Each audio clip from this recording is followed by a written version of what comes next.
Bienvenue très chers auditeurs, auditrices de la 103.5 FM dans notre tranche, dans notre chère émission, bel et bien connue sous le nom des Éco-Cyr Léjar. Éco-Cyr Léjar, c'est une émission qui se passe sur les ondes de la 103.5 FM, Bora FM.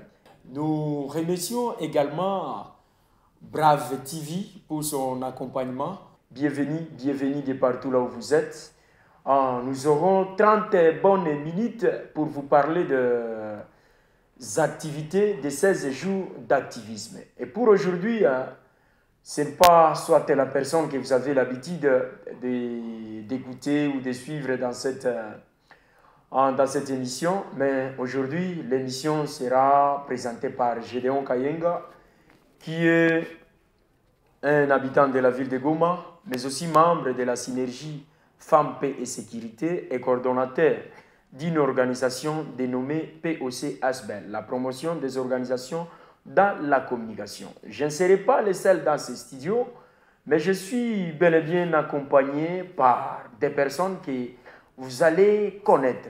Donc pour aujourd'hui, vous aurez à nous connaître et à connaître c'est quoi à ce que nous sommes en train de, ce que nous avons comme activité pendant ces derniers temps. Et là, sans plus tarder, je m'en vais présenter de grandes personnalités que j'ai dans ces studios. Et là, en premier lieu, nous allons commencer par la personne se trouvant à ma droite, et après nous allons chuter ou terminer par la personne qui se trouvant à ma gauche. Le nom, c'est Madame Massika Sérémy-Louise. Ouais. Je suis la coordinatrice de l'association de femmes unies pour le développement endogène et intégral, FIDEI. Ouais. Et en même temps, je suis membre de la synergie Femmes, Paix et Sécurité. Et après Maman Louise, nous avons une autre personne qui va, bien sûr que oui, se présenter. Bonjour madame. Bonjour monsieur. Qui êtes-vous s'il vous plaît? Moi, c'est mademoiselle Kavira Vissi Kabertil. Je suis étudiante en année de médecine à l'Université de l'Excellence de Goma, Unigom. Je suis coordinatrice du club des étudiantes leaders pour leur autonomisation, c'est la Unigom.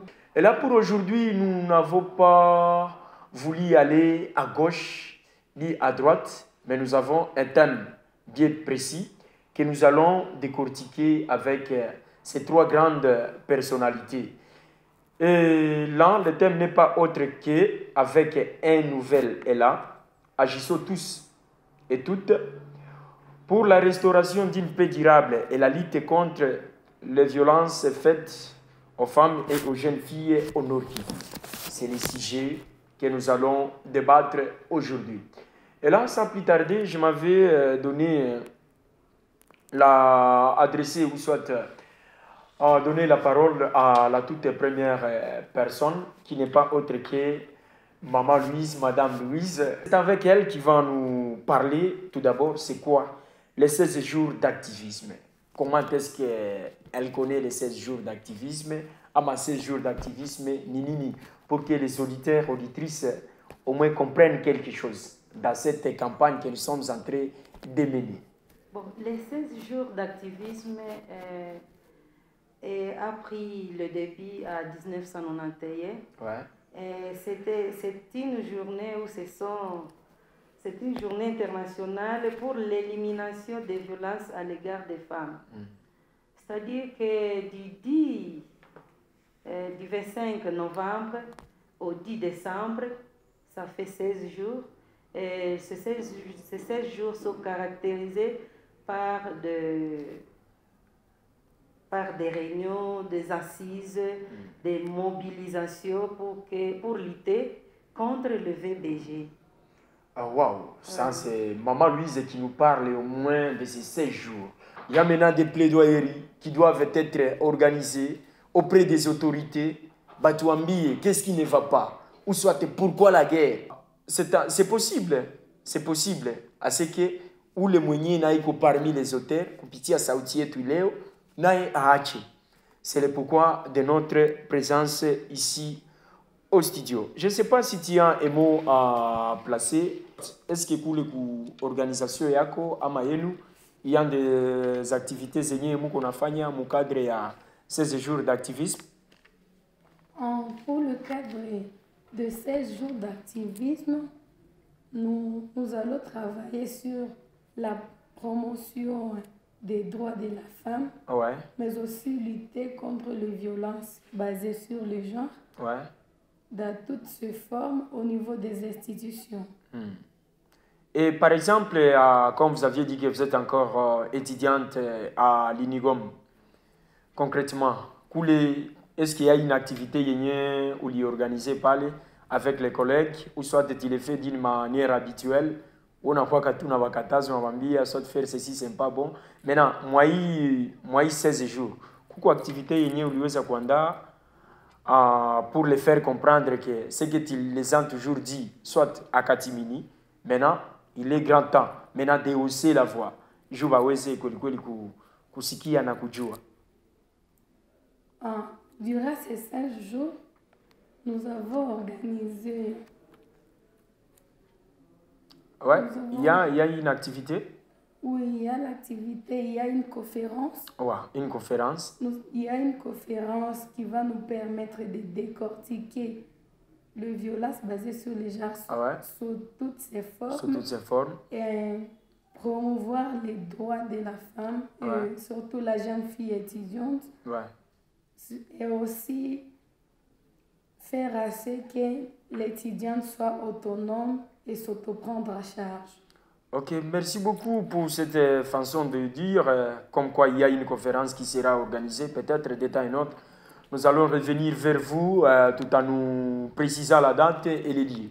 Et toujours dans le même angle d'idée des activités, Maman Louise, je ne sais pas si aux côtés des FIDEI, il y a une activité ou soit c'est les mêmes activités de la routine qui sont, que vous allez continuer à faire dans ces 16 jours d'activisme. Oui, nous avons des activités que nous avons déjà débutées. Ouais. C'est l'initiative WINS. WINS. Au niveau du programme WINS, c'est un projet d'inclusion de la femme à la nouvelle sécurité. Wow. Donc, nous sommes en train de sensibiliser la femme comment elle aussi peut contribuer à amener la paix au niveau du Nord Kivu. Et surtout apprenant des responsabilités des décisions au niveau local. C'est vraiment intéressant. Oui. Très chers auditeurs, auditrices, comme je le disais, dans ces jours d'activisme, il y a des organisations de grande envergure qui doivent être menées. C'est pourquoi, du côté de CELA Unigom, il y a une conférence qui est en train d'être prévue. Et à part CELA Unigom, il y a aussi FIDEI qui est en... C'est dans ces projets? Oui, c'est dans ces projets. C'est dans ces projets. Nous organisons 3 activités. 3 activités. Et nous comptons faire pendant cette période. Oh, wow. Il y a l'éducation de masse. L'éducation de masse. Que nous avons déjà fait. Il y a aussi le dialogue communautaire. Le dialogue communautaire. Que nous comptons effectuer au niveau de Kaembe, Virunga et Murara. Et là, par exemple, avec l'égalité des sexes, est-ce que c'est là, il est naïs à Chavita ici? Bon, avec l'égalité des sexes, je pense que ça peut aider, puisque beaucoup de femmes sont marginalisées et sont utilisées aussi dans cette guerre. Pourquoi elles sont utilisées? Parce qu'elles sont délaissées. Et quand ils sont délaissés pour avoir quelque chose, on arrive même à les corrompre, les utiliser pour porter des armes, pour faire passer des armes à des frontières, pour, je ne sais pas, dans des actions qui ne sont pas bénéfiques pour notre pays ou pour la paix. Alors, c'est dans ce cadre-là, si la femme peut prendre, peut s'asseoir, puisque c'est elle la victime de la guerre, c'est elle qui est dans la communauté, qui est au quartier, qui est dans les avenues et partout, c'est elle qui subit les enfants de la guerre. Je pense que comme elle est partout, c'est elle qui a des maris elle connaît des maris qui fréquentent, qui sont des auteurs. Oui, qui sont des auteurs. Si une fois elle est prise en considération, elle s'assoit dans des réunions où on prend des décisions, elle peut apporter quelque chose qui va nous aider à lutter contre la guerre. Je crois qu'avec il itaweza kusaidia aseke tukuwe na paix durable. Oui, Bertine, avez-vous une idée contraire à ce qu'a dit Maman Louise pour ce qui concerne ce que nous pouvons faire pour au moins trouver une paix durable? Du point de vue restaurer la paix durable, nous sommes toujours dans la même idée que Maman Louise. Tout premièrement, donc moi je dirais qu'il faut l'unité entre nous. Ouais, il faut qu'il y ait l'unité. Il faut l'unité dans la fémininité et la masculinité positive. Ouais. Donc nous devons nous unir, donner la place à la femme, donner la place politique, que la femme aussi participe à la restauration de la paix. Et durant ces 16 jours d'activisme, nous allons travailler sur la sensibilisation pour la paix de tout le monde et le plaidoyerie auprès des autorités. Qu'est-ce que nous devons faire du point de vue stratégique pour restaurer la paix. Ouais, c'est vraiment intéressant de vous. Nous allons vite continuer et comprendre que nous devons vraiment être unis. Et comme femme, comme l'a dit Maman Louise, nous avons un mot à dire, nous avons un rôle à jouer dans ce qui se passe comme guerre. Prenons acte et que nous puissions voir comment mettre fin à cette guerre parce que nous sommes tous victimes. Ok, merci. Alors, comment peut-on expliquer les violences dans le vrai sens du terme? Comment? C'est quoi soit une violence?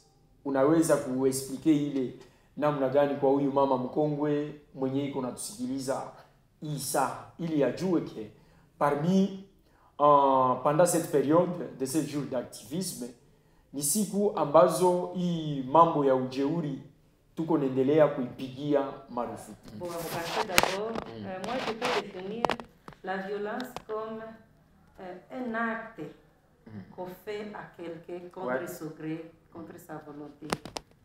Nataka sema kama hii violence, hii ujeuri ni tendo ambalo anakufanyizia bila wewe kutaka. Bila wewe kutaka. Kisha kuwa kama hautaki, hiyo ni ujeuri. Il est ujeuri.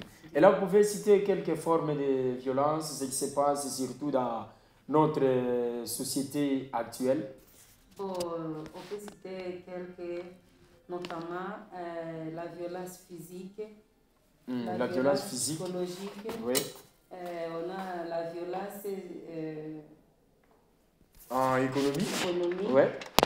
Bon, on a la violence, par exemple, due à l'héritage. Due à l'héritage, ouais, je comprends. Bon, il y a tant de violences. Il y a tant de violences. Maintenant, à ce sujet, wakati ile maforme ya violence zinafika, qu'est-ce que vous demandez aux mamans ou soit aux hommes dans les quartiers? Banamukula parcelle, ananyamaza.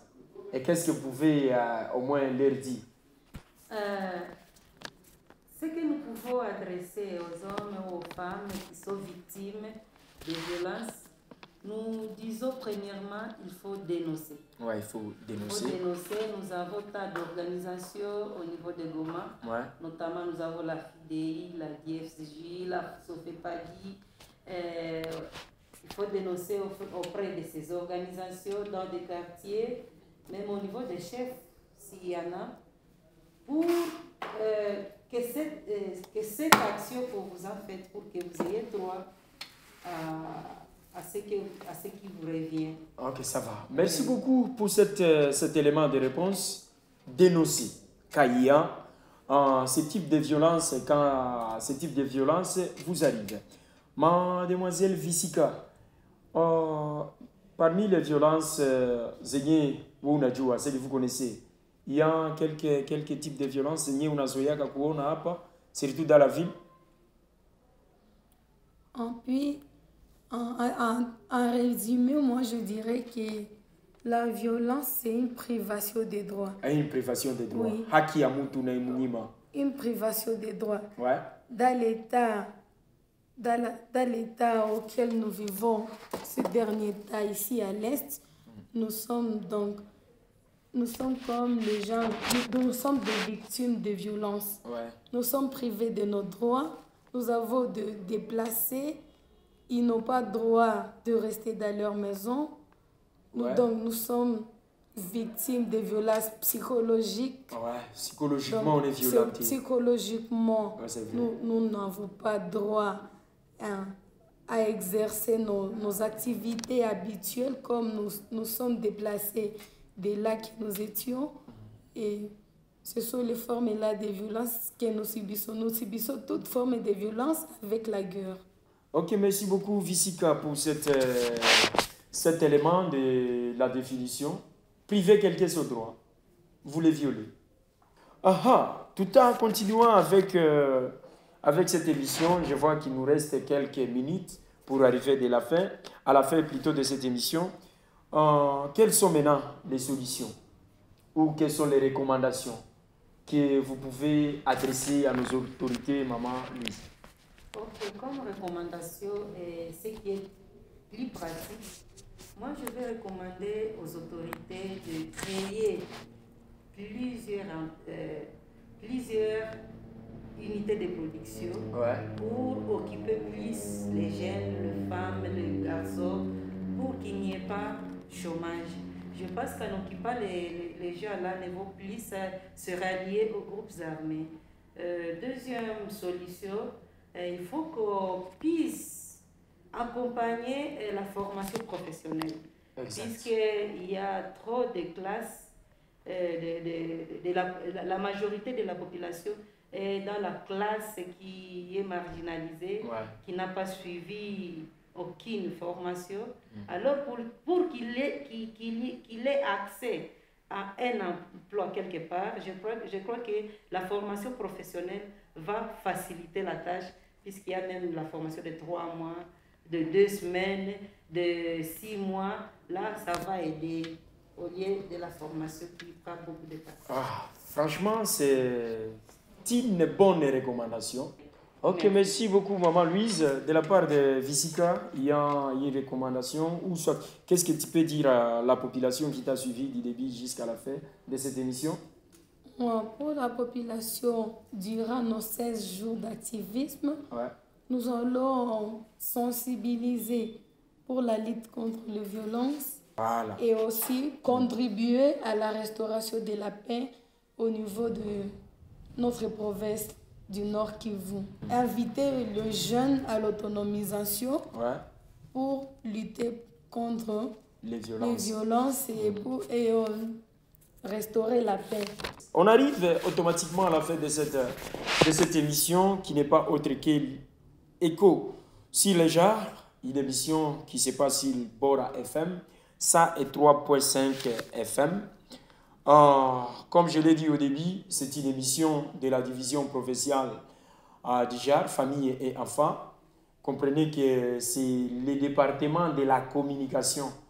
Ici, aujourd'hui, chapeauté ou présenté par Gédéon Kayenga, c'est lui qui a présenté cette émission. Et je n'étais pas le seul dans cette émission, j'étais accompagné par Madame Massika Sereni-Louise, qui vient de la coordination de la femmes et pour le développement endogène intégral. Je crois que ce n'est pas la toute dernière fois. Non, nous allons continuer car c'est notre lutte. Franchement, merci beaucoup à vous et bienvenue pour la prochaine fois. De l'autre côté, c'est mademoiselle Kavira Visika Bertil de l'Unigom, coordinatrice de CELA Unigom, ce club de jeunes étudiantes leaders pour leur autonomisation au niveau de l'Unigom. Sinon, merci beaucoup, très chers auditeurs. Vous aviez été nombreux et nombreuses à nous suivre. Franchement, ça nous va tout droit, tout droit, tout droit au cœur. Nous remercions également Brave TV pour son accompagnement et qui fait partie de la commission communication qui est vraiment à côté de nous pour la diffusion également de nos émissions. Je crois que ce n'est pas la toute première fois ou la toute dernière fois. Continuez toujours à être avec nous. Nous vous disons ciao, à la prochaine.